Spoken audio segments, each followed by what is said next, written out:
The global economy is using quantitative easing policies as currency bullets, with a central bank that can print the fastest being the ultimate winner in a race to the currency bottom.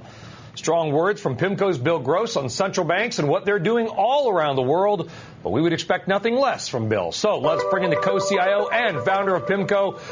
Bill, you clearly believe this is not going to end well, but any way to know in your crystal ball of when it might end? Well, that is hard to know, Brian. It speaks to Alan Greenspan's original question in 1996 when he asked, how do we know when asset prices are irrationally exuberant? When does it end? Interestingly, back in 1996, the Dow was at 6,000 and PEs were 12 times. So he was a little bit early, and hopefully, I'm not a little bit early in terms of timing. I don't think it ends, right now, but I do think, as you suggest through my quote, that prices are irrationally elevated and that yields are irrationally lower than they should be. And so at some point, we have to move back to normalized ground. Is the stock market in a giant bubble? I don't think so. We can look at it in a number of ways. The PE is around 14 to 15 times. The forward PE, as analysts like to quote, is around 12 times. It yields 2%.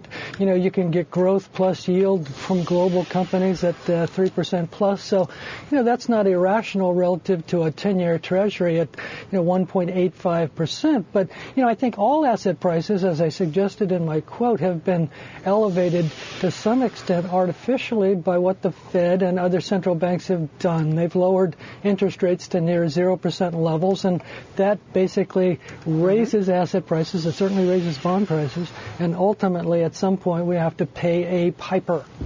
I would like to dovetail into Brian's first question. When it does it end badly, or do you have confidence that our policymakers are going to be able to wind this down smoothly? Well, I think, Mandy, that it ends, rationally and temperately. That's what my investment outlook this month basically was titled, Rational Temperance as opposed to Irrational Exuberance. To the extent that the Federal Reserve can ease its way out of this, and the first step would be to reduce quantitative easing from $1 trillion to, perhaps $600 billion and then $400 billion and all the way down to zero, perhaps in the next 9 to 12 months, then, these are small steps. I was going to call them baby steps, but those are big babies.